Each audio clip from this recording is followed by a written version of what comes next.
आज इस वीडियो में देखने वाले हैं कक्षा 12 एक्सरसाइज 1 इंग्लिश प्रोज है, जो कि Indian civilisation and culture, Bharat की सभ्यता और संस्कृति के बारे में दर्शाया गया है। जिसमें कि इसमें जैसे कि है, this line has been taken from Indian civilisation and culture by Mohandas Karamchand Gandhi. मतलब है कि इस लाइन को जो है इंडियन सिविलाइजेशन एंड कल्चर से लिया गया है, जिसको कि मोहनदास करमचंद गांधी महात्मा जी ने लिखे हैं, जिसका कि 1869 से 1948 के बीच रहा। 1948 में उसका देहांत हो गया और 1869 में जो है उसका बर्थ हुआ, यानी कि जन्म हुआ था। सम इम्पोर्टेंट फैक्ट्स हैं, जो कि ब्राउन मतलब जन्म उसका जो है 2 अक्टूबर 1869 ईस्वी में हुआ था, पोरबंदर गुजरात में। और फिर उसके जो हैं उसके फादर जो हैं करमचंद गांधी, मतलब कि वो गांधी परिवार से थे और उनके सब सारे परिवार में जो है गांधी ही जुड़े होते हैं, गांधी लगे हुए रहते हैं। और वो जो हैं उसके पिता का नाम क्या थे, फादर का नाम करमचंद गांधी। और फिर मदर का नाम था पुतलीबाई। स्पॉन्स मतलब होती है कि पत्नी होती है, पत्नी का नाम कस्तूरबा। और चिल्ड्रेन, जिसके बारे में कि बुक में आपका नहीं दिया गया है पर हमने दे दिया है, तो चिल्ड्रेंस जो हैं उसके बच्चे, उनके 4 बच्चे थे। एक थे हरिलाल, मनीलाल, रामदास और देवदास। यानी कि 2 थे हरिलाल, लाल थे 2 और दास थे 2। अंतिम में टाइटल में जुड़े हुए थे हरिलाल, मनीलाल और रामदास, देवदास। फिर डेथ के बारे में उनके हैं, उनका डेथ जो है 30 जनवरी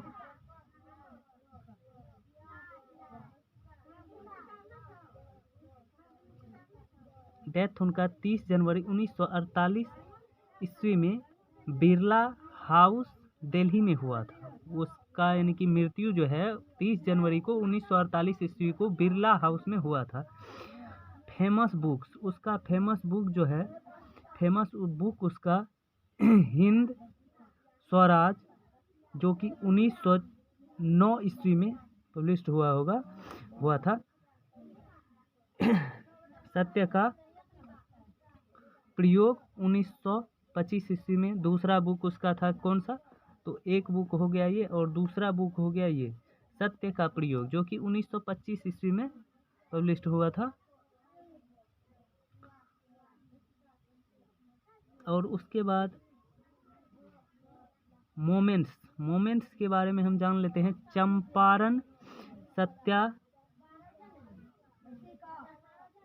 Champaran satyagraha was the first people satyagraha moments.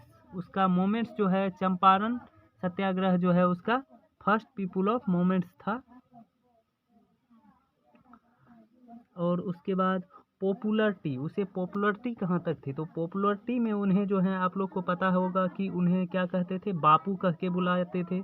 और वो फादर ऑफ नेशन थे। फादर ऑफ नेशन मतलब राष्ट्रीय पिता भी उसे कहा जाता था, फादर ऑफ नेशन। और बापू तो वो प्रसिद्ध थे कि बापू न कह के उसे बुलाया जाते थे। फिर है कुछ फैक्ट्स हैं, जो कि 1902 ईस्वी में Mohandas and Kasturba were married at the age of 13 साल के उम्र में ही जो है मोहनदास और कस्तूरबा जो है दोनों ठो क्या किए, शादी हो गया दोनों का। और उसके बाद जो है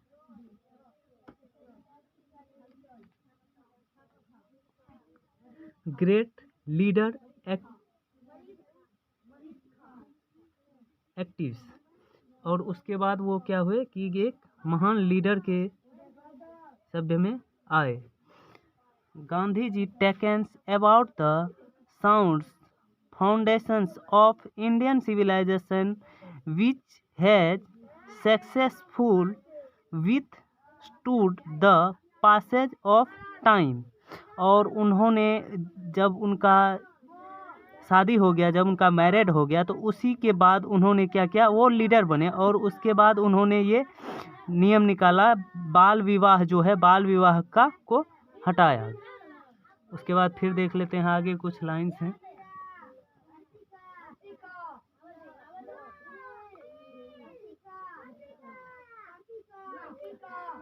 He successfully used truth and non-violence as the chief weapons against the British rules in India।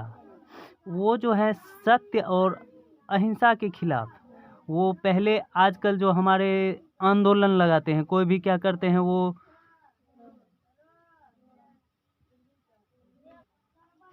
हाँ, वो जो आंदोलन जो आप जानते होंगे कि आजकल हड़ताल कर देते हैं, कोई भी चीज़ अगर नहीं हो तो हड़ताल पे बैठ जाते हैं, आंदोलन कर लेते हैं, अंजल त्याग देते हैं। तो ये किनके देन है? तो ये जो है, ये हमारे बापू महात्मा गांधी जो हैं उन्हीं के देन है, जिसके लिए वो कि नन वायलेंस, वो लड़ाई झगड़ा नहीं किए, ट्रूथ एंड सत्य पे चले, और नन वायलेंस लाठी और के सहारे, नन वायलेंस यानी कि तरीके से जो है सत्य और अहिंसा पे चल के जीत आज़ादी दिलाई। तो उन्हीं की देन है ये जो हम स्ट्राइक जिसको भी कहते हैं कि वो करते हैं, धरना देते हैं कहीं पे, जो कि अभी तक चलते आ रहा है। अगर वो नहीं होता तो आजकल कोई कुछ के लिए मतलब डायरेक्ट लाठी उठा लेते, ऐसा भी हो सकता है। नहीं हुआ तो अब तो क्या करेंगे, मार काट से ही ना लेना पड़ेगा। लेकिन अब उसका एक रूल निकाल दिए कि धरना पे आप बैठ सकते हैं, उसके लिए आप अपने बात को रख सकते हैं, बात मनवा सकते हैं। फिर अब देख लेते हैं कुछ वर्ड्स यहाँ पे दिए गए हैं जिनको कि हमने लिख लिया है। फॉर्मर मीन्स पूर्व हो गया, ग्लोरी महिमा, उसके बाद एवॉइड मीन्स टालना, स्टेटस पूर्वज, इमेजिन कल्पना, इवोलेट विकसित, सीड्स बीज, सॉस बोए गए, वेस्टर्न जाइसन पश्चिमीकरण। अब देख लेते हैं यहाँ कुछ लाइंस हैं। दीज लाइन ऊपर में जो था उसी को दोहराए हैं यहाँ पे। These line has been taken from Indian civilisation and culture written by Mohandas Karamchand Gandhi. I believe that the civilization Indian has evolved is not to be between in the worlds. Nothing can equal the seeds sown by our ancestors। इसमें बताया गया है कि गांधी जी कहते हैं कि मेरा मानना है कि भारत में जो संस्कृति और सभ्यता खड़े किए गए हैं, उस पे खड़े उतरने का भी एक, सभ्यता जो विकसित किए गए हैं उस पे खड़े उतरने का, यानी कि उसके तुलना किसी अन्य देश नहीं कर सकते।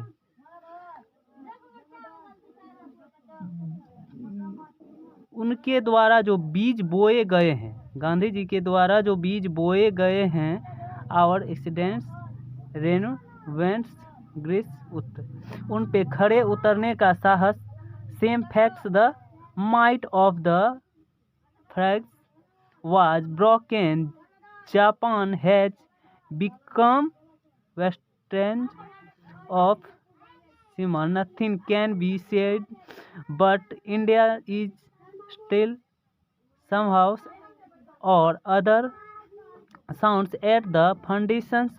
The people of Europeans learns their lessons in their farmers। कहते हैं कि भारत की रहते ग्रीक चले गए। भारत की सभ्यता इतनी भारत की संस्कृति इतनी तेज है कि इसे आज तक कोई डिगा भी नहीं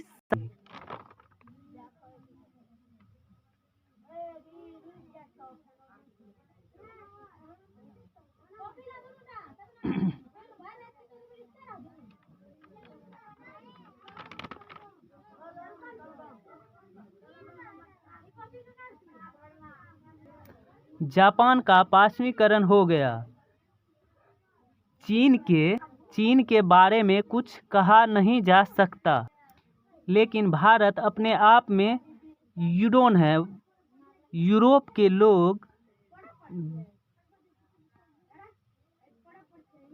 यूरोप और ग्रीस के लोगों से सीखते हैं। Japan has been westernised of China, become western of China. Nothing can be said but India is still some so or other sound at the foundation. The people of European learned their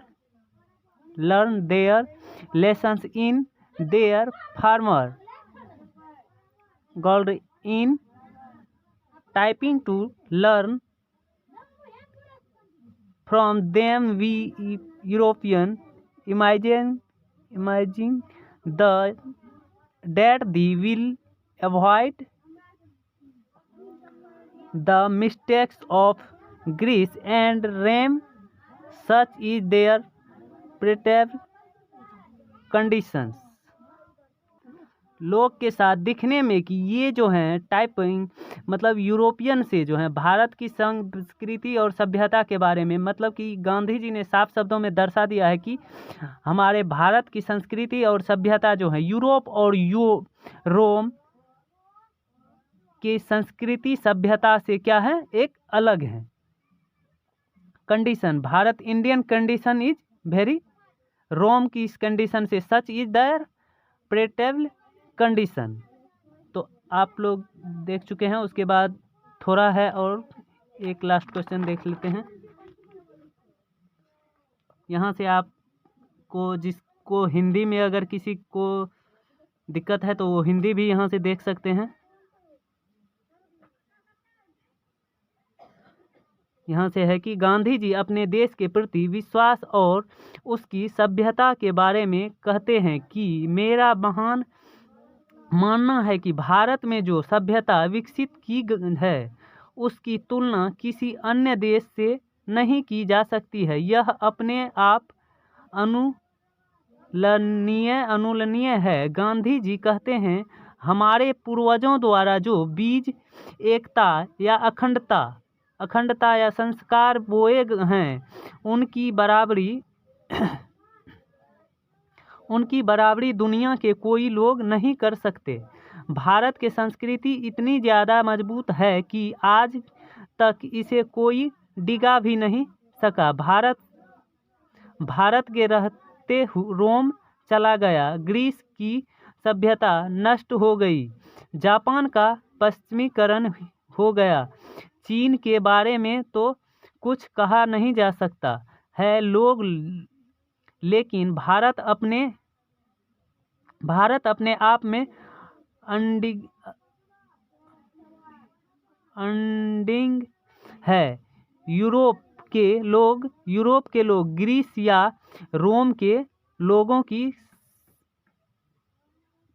की सीखते हैं जिनके पास खुद का लेखन नहीं है। यह उनकी दयनीय स्थिति है। अब एक लास्ट क्वेश्चन है जिन्हें देख लेते हैं। If this definition be correct then India as so many returns has nothing to learn from anybody else and this is it solves। यदि यह पश्चिमीकरण सही है तो भारत जैसा कि कई लेखकों ने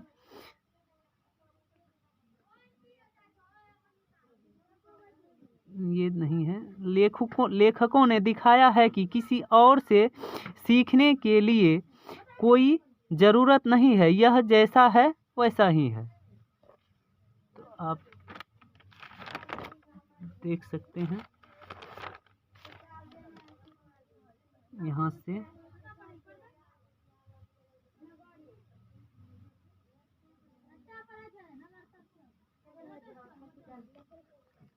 कौन कॉपी?